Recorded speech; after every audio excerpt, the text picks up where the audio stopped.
साथियों आज की इस वीडियो में एसएससी एमटीएस के लिए ऐसे टॉप लेवल के 100 क्वेश्चंस देखेंगे और मैं कहूंगा ये सभी के सभी क्वेश्चंस पिछली सभी शीट्स पर आधारित है। जो अब तक आपकी शिफ्ट हुई है उन सभी शीट्स पर साथियों आज की ये वीडियो आप सभी को साथियों समर्पित है। यहाँ पर जितने भी क्वेश्चंस आपको साथियों करवाए जाए सभी क्वेश्चंस आप लोग देख कर जाएंगे। मेरा मानना है कि 25 सवालों में से क्या 25 क्वेश्चंस आपके आएंगे सामान्य ज्ञान प्लस करंट अफेयर के। कुछ नहीं साथियों 7 से 8 सवाल यहाँ से आप डायरेक्ट देखने को मिलेंगे। तो इसमें साथियों करंट अफेयर को भी कवर किया गया है और जीके जीएस को भी कवर किया गया है। तो बहुत तेजी के साथ साथियों इस पूरी क्लास को हम लोग कंप्लीट करेंगे। पहला सवाल है कह रहे याओसांग त्योहार जो है ना ये किस राज्य का त्योहार है। तो मैं कहूंगा ये कहाँ का है साथियों, मणिपुर का है। कहाँ का है ये, मणिपुर का है। उसके बाद देखिए कर्नाटक का जो बाघ अभ्यारण्य है ये सबसे बड़ी संख्या में एशियाई हाथियों का घर है। तो किस बाघ अभ्यारण्य की बात चल रही है, मैं कहूंगा साथियों नागरहोल बाघ अभ्यारण्य कहाँ पर है, कर्नाटक में है। और ये यहाँ पर अगर बात करें सबसे बड़ी संख्या में एशियाई हाथी साथियों निवास करते हैं। उसके बाद देखिए नेक्स्ट नंबर का सवाल है यानी कि साथियों पटाखा किस देश की मुद्रा है बताइए। तो पटाखा की अगर बात करें साथियों पटाखा, तो साथियों ये पटाखा किस देश की मुद्रा है, तो मैं कहूंगा मकाऊ आपका यहाँ पर राइट आंसर हो जाएगा। ठीक है ना, ये साथियों कुछ नहीं है, राइट आंसर आपका ए के साथ जाएगा। चलिए तो साथियों मकाऊ देश की मुद्रा क्या है, पटाखा है, आपको मालूम होना चाहिए। उसके बाद देख लीजिए अगले नंबर का सवाल है कह रहे कि किस देश का राष्ट्रीय पशु पवित्र गाय है। तो किसकी बात चल रही है साथियों, नेपाल की बात चल रही है। यानी कि नेपाल देश का राष्ट्रीय पशु क्या है, तो साथियों आप लोग ध्यान रखेंगे गाय है। उसके बाद देखिए अगला सवाल है, कहा जा रहा है कि महानदी के तट पर कौन सा शहर स्थित है बताइए। बेंगलोर, कटक या साथियों बद्रीनाथ या कोटा। मैं कहूंगा साथियों कटक आपका राइट आंसर हो जाएगा क्योंकि महानदी के तट पर कौन सा शहर है, तो कटक आपका राइट आंसर। और कटक की अगर बात करिए ओडिशा में है। उसके बाद देखिए अगले नंबर का सवाल है, कहा जा रहा है कि झीलों की नगरी किस शहर को कहा जाता है। तो झीलों की नगरी की अगर बात करें साथियों ये उदयपुर को कहा जाता है। उदयपुर को ही झीलों की नगरी कहा जाता है। ये पॉइंट आप लोग ध्यान रखें। क्वेश्चन साथियों बहुत इंपॉर्टेंट है, सभी क्वेश्चन एकदम चुनिंदा क्वेश्चन है जो आपके एग्जाम में आपको देखने को मिलने वाले हैं। कह रहे कि विवेकानंद रॉक मेमोरियल ये भारत में कहां पर है, तो मैं कहूंगा ये कहां पर है, ये तमिलनाडु में है। राइट आंसर आपका ऑप्शन नंबर ए हो जाएगा। उसके अलावा साथियों अगर बात करें देखिए एसएससी एमटीएस की जब हम बात करते हैं तो एसएससी एमटीएस एग्जाम के लिए आपके लिए एक तो 10 पेपर क्वेश्चन पेपर साथियों तैयार किए गए हैं। कैसे 10 क्वेश्चन पेपर है सोल्यूशन के साथ, जिस टाइप के क्वेश्चन साथियों पूछे जा रहे हैं ठीक है उसी प्रकार के क्वेश्चन है। सबसे पहले इसमें आप जीके देखेंगे, जीएस देखेंगे, उसी प्रकार साथियों इंग्लिश होगी, उसके अलावा साथियों रीजनिंग होगी, मैथ होगी। तो ये साथियों 45 रुपीज में आपको दी जा रही है। डिस्क्रिप्शन में साथियों लिंक है एसएससी एमटीएस पीडीएफ करके, वहां से जाकर आप इस पीडीएफ को ले सकते हैं। ठीक है ना, क्यूआर दिया जाएगा आपको, वहां से आप पेमेंट करके इस पीडीएफ को ले सकते हैं। उसके अलावा अगर बात करें साथियों जनवरी 2024 क्या जनवरी 2024 से लेकर साथियों अगस्त 2024 तक की संपूर्ण करंट अफेयर भी आपको दी जा रही है वन लाइनर प्रकार से। तो इसको भी ये दोनों पीडीएफ आपको मिल जाएंगे साथियों इतने रुपीज में। ठीक है ना, तो मैं कहूंगा साथियों 65 से 70% पेपर लगभग इसी में से आ रहा है, इन्हीं दो पीडीएफ से आ रहा है। तो इस पीडीएफ को साथियों अपने एग्जाम से पहले अगर आपके एग्जाम में 1 दिन 2 दिन है साथियों तो मैं कहूंगा इस पीडीएफ को बहुत फास्ट तरीके से सरसरी निगाहों से खत्म करेंगे। उसके बाद देखिए अगला सवाल है कह रहे कि वास्तुकला के बेहतरीन उपकरणों में से एक आमेर का किला है। तो ये किस राज्य में, यानी कि आमेर का किला साथियों कहां पर है, तो मैं कहूंगा ये तो राजस्थान में। कहां पर है आमेर का किला, आमेर का किला साथियों राजस्थान में है। उसके बाद देखिए अगले नंबर का सवाल है, कहा जा रहा है कि भारतीय एड्स अनुसंधान संस्थान कहां पर स्थित है। तो ये साथियों महाराष्ट्र में स्थित है और महाराष्ट्र के पुणे में है। ये क्या, भारतीय एड्स अनुसंधान संस्थान महाराष्ट्र के पुणे में स्थित है। उसके बाद देखिए फाइन लेग गली, फाइन लेग वर्ड हो गया, एक गली वर्ड हो गया, एक मिड विकेट वर्ड हो गया। इन सभी वर्ड्स का संबंध किस खेल से है, मैं कहूंगा ये तो क्रिकेट के खेल में इस्तेमाल किए जाते हैं। गली शब्द, मिड विकेट वर्ड और साथियों फाइन लेग वर्ड। उसके बाद देखिए नेक्स्ट नंबर का सवाल है कह रहे अंतरराष्ट्रीय पृथ्वी दिवस साथियों कब मनाया जाता है। तो ये सवाल मैं भी आपको कई बार करा चुका और एग्जाम में भी आपसे कई बार पूछा जा चुका। अप्रैल को मनाया जाता है अंतरराष्ट्रीय पृथ्वी दिवस। उसके बाद देखिए ड्रीम्स फ्रॉम माई फादर, इस पुस्तक के लेखक कौन है, तो बराक ओबामा साथियों इस पुस्तक के लेखक है। आपका राइट आंसर हो जाएगा ऑप्शन नंबर बी के साथ। उसके बाद देखिए कह रहे निम्नलिखित विकल्पों में से भारत का सबसे व्यस्त अंतरराष्ट्रीय बंदरगाह कौन सा है। तो कौन सा है साथियों, मुंबई आपका बिल्कुल करेक्ट आंसर हो जाएगा। यानी कि भारत का सबसे व्यस्त अंतरराष्ट्रीय बंदरगाह कौन सा है, तो मुंबई है। उसके बाद देखिए नेक्स्ट नंबर का सवाल है, कहा जा रहा है कि भारत में पशुपालन एवं कृषि के प्राचीनतम साक्ष्य प्राप्त हुए हैं। ठीक है ना, यानी कि कहां से, भारत में कहां पर पशुपालन एवं कृषि के प्राचीनतम साक्ष्य प्राप्त हुए, तो मैं कहूंगा मेहरगढ़ से प्राप्त हुए हैं पशुपालन और कृषि के प्राचीनतम साक्ष्य।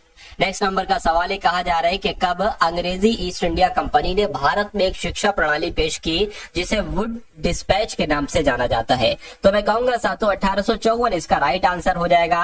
यानी कि 1854 में अंग्रेजी ईस्ट इंडिया कंपनी ने भारत में एक शिक्षा प्रणाली पेश की जिसे वुड के डिस्पैच के नाम से जाना जाता है। क्वेश्चन बहुत इंपॉर्टेंट है, आपके एग्जाम में पूछा जाएगा। अखिल भारतीय किसान सभा के प्रथम सत्र की अध्यक्षता साथियों किसने की थी, मुझे बताइए। तो आप लोग ध्यान रखेंगे साथियों, स्वामी सहजानंद आपका बिल्कुल सही जवाब हो जाएगा। यानी कि स्वामी सहजानंद ने ही अखिल भारतीय किसान सभा के ये प्रथम सत्र की अध्यक्षता इन्होंने ही की थी। उसके बाद देखिए, अपने शासन के दौरान अंग्रेज किसानों को मद्रास में क्या उगाने के लिए मजबूर करते रहे। साथियों इन क्वेश्चंस की अगर बात करें ना, ये सभी क्वेश्चंस एकदम टॉप लेवल के, और मैं कहूंगा ये क्वेश्चंस आपको एग्जाम में दिखेंगे। तो समझदारी इसी में होगी कि आप अपने एग्जाम से पहले पहले इन सभी सवालों को, इन सभी प्रश्नों को तैयार कर लिए और तैयार करके अपने एग्जाम हॉल में साथियों निकल जाइए। मेरा मानना है कि एग्जाम आपका बहुत आसानी से क्लियर हो जाएगा इस पूरी वीडियो को वॉच करने के बाद। देखिए, अपने शासन के दौरान अंग्रेज किसानों को मद्रास में चावल उगाने के लिए मजबूर करते थे।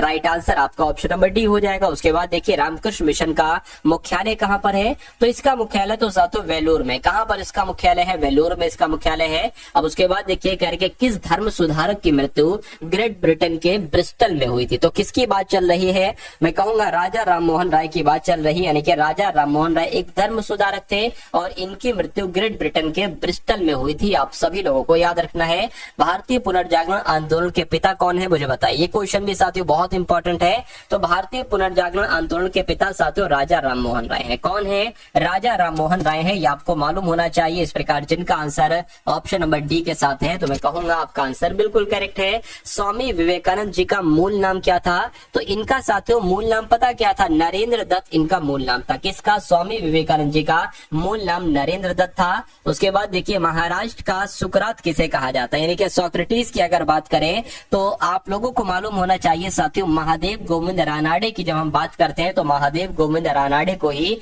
महाराष्ट्र का सुकरात कहा जाता है। एक क्वेश्चन कई बार आपके एग्जाम में पूछा जा चुका है और इस बार भी पूछे जाने की पूरी संभावना है। उसके बाद देखिए कह रहे कि मुगल काल में पुलिस बल के मुखिया को क्या कहा जाता था, तो साथियों कोतवाल कहा जाता था। क्या कहा जाता था, कोतवाल कहा जाता था मुगल काल में पुलिस बल के मुखिया।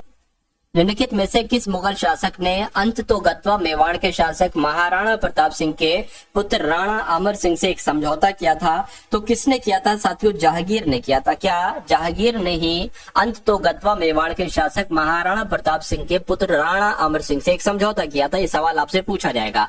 उसके बाद देखिए, निम्नलिखित में से किस शासक की मृत्यु उसके पुस्तकालय की सीढ़ियों से गिरकर हुई थी। साथियों आपका राइट आंसर किस ऑप्शन के साथ जाएगा, तो मैं कहूंगा हुमायूं आपका राइट आंसर होगा, क्योंकि हुमायूं एक ऐसा शासक था जिसने एक पुस्तकालय बनवाया था और उसकी मृत्यु उसी पुस्तकालय की सीढ़ियों से गिरकर हुई थी। नेक्स्ट नंबर का सवाल है, कहा जा रहा है कि मुगल शासन के दौरान एक कोतवाल की सही भूमिका क्या थी। यानी कि आपसे कुल मिला के पूछा जा रहा है कि उसका क्या काम होता था। तो क्या वो युद्ध के लिए सेना का नेतृत्व करता था, नहीं। राजकोष को बनाता था, नहीं। राजस्व एकत्रित करता, नहीं। साथियों कानून और व्यवस्था बनाए रखता था कौन, मुगल शासन के दौरान जो कोतवाल होता था। उसके बाद देखिए अगला सवाल है, भारत के किस राज्य में बुथुकुम्मा, क्या साथियों बुथुकुम्मा उत्सव मनाया जाता है, तो मैं कहूंगा ये उत्सव तो तेलंगाना में मनाया जाता है। कहां पर साथियों, कि जो बुथुकुम्मा उत्सव है ना, ये तेलंगाना में मनाया जाता है। राइट आंसर आपका भी हो जाएगा। चलिए भाई, उसके बाद देखिए अगला सवाल है, कह रहे कि भारतीय प्रायद्वीप अरब सागर तक फैला हुआ है या हिंद महासागर तक फैला हुआ है, मैं कहूंगा नहीं। अगर बात करते हैं क्या हिमालय तक या साथियों बंगाल की खाड़ी तक, तो आपको यहाँ पर ये ध्यान ये रखना है कि जो भारतीय महाद्वीप है ना, ये हिमालय तक फैला है। क्या साथियों, ये हिमालय तक फैला है। आंसर आपका जाएगा ऑप्शन नंबर डी के साथ। खैर हिमालय के साथ जाएगा, डी हो या सी हो। उसके बाद देखिए कह रहे कि पठारों, यानी कि पठार, कौन से पठार, गारो पहाड़ियां, खासी पहाड़ियां और जयंतिया पहाड़ियां में उप विभाजित है, जिसका नाम इस क्षेत्र में रहने वाले आदिवासी समूह के नाम पर रखा गया। तो किसकी बात चल रही है, मैं कहूंगा मेघालय पठार आपका राइट आंसर हो जाएगा। यानी कि मेघालय पठार गारो पहाड़ियां, खासी पहाड़ियां और जयंतिया पहाड़ियों में उप विभाजित है, जिसका नाम इस क्षेत्र में रहने वाले आदिवासी समूह के नाम पर रखा गया है। अब उसके बाद देखिए कह के हिमालय पर्वतमाला को, क्या साथियों, हिमालय पर्वतमाला को ठीक है ना, किसमें विभाजित किया गया है? तो साथियों किसमें विभाजित किया गया है, या अगर सवाल आपसे पूछा जाए तो हिमाचल, हिमाद्री, शिवलिक में विभाजित किया गया है। सही जवाब आपका कौन से ऑप्शन के साथ जाएगा? ऑप्शन नंबर बी के साथ जाएगा। उसके बाद देखिए, भारत का अधिकांश विदेशी व्यापार कैसे होता है? तो भारत का अधिकांश विदेशी व्यापार भूमि और हवाई मार्गों से, भूमि और समुद्री मार्ग से, भूमि, हवाई, समुद्री मार्ग से, प्रत्येक मार्ग से, या समुद्री और हवाई मार्ग से। तो जब हम बात करते हैं भारत का अधिकांश विदेशी व्यापार साथियों ये समुद्री और हवाई मार्गों से होता है। इस प्रकार राइट आंसर आपका डी के साथ जाएगा। चलिए,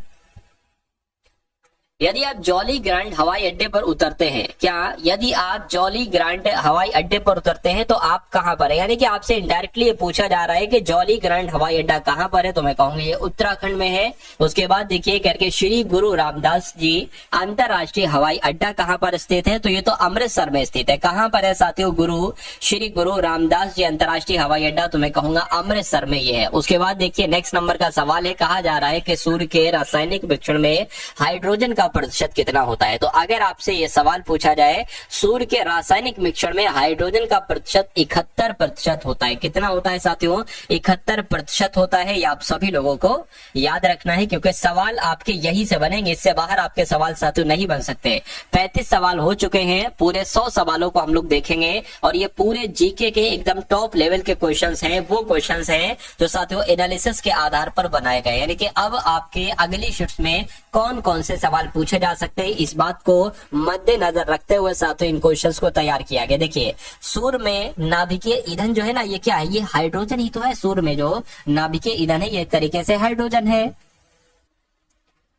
उसके बाद देखिए नेक्स्ट नंबर का सवाल है, कह रहे कि पार्थिव ग्रह कौन से होते हैं? देखिए, आपको ये मालूम होना चाहिए कि बुध, शुक्र, पृथ्वी और मंगल ये पार्थिव ग्रह की सूची में आते हैं। यानी कि बुध, शुक्र, पृथ्वी, मंगल कहां पर लिखा हुआ है? ऑप्शन नंबर बी में लिखा हुआ है। तो ये चारों ग्रह साथियों पार्थिव ग्रह होते हैं। अगला सवाल है कि निम्नलिखित में से कौन सा ग्रह कठोर सतह वाला है? तो कौन सा ग्रह साथियों कठोर सतह वाला है? देखिए और बताइए, सवाल का जवाब क्या होगा? तो मैं कहूंगा बृहस्पति आपका राइट आंसर हो जाएगा। बृहस्पति ग्रह कठोर सतह वाला होता है। बृहस्पति का अध्ययन, क्या साथियों, बृहस्पति का अध्ययन करने वाले उपग्रह को क्या कहा जाता है? तो वाइजर प्रथम कहा जाता है। वाइजर प्रथम साथियों यहाँ पर आप लोग डाल लेंगे। उसके बाद देखिए अगला सवाल है करके, कौन सा ग्रह अपनी धुरी पर घूमते हुए सबसे कम समय में चक्कर पूरा कर लेता है? तो किसकी बात चल रही है साथियों? बृहस्पति की बात चल रही है। भाई उसके बाद देखिए अगला सवाल है करके, सूर्य से सर्वाधिक दूर स्थित है, यानी कि सूर्य से सबसे ज्यादा दूर जो है ना वो नेपच्यून है। कौन सा है साथियों?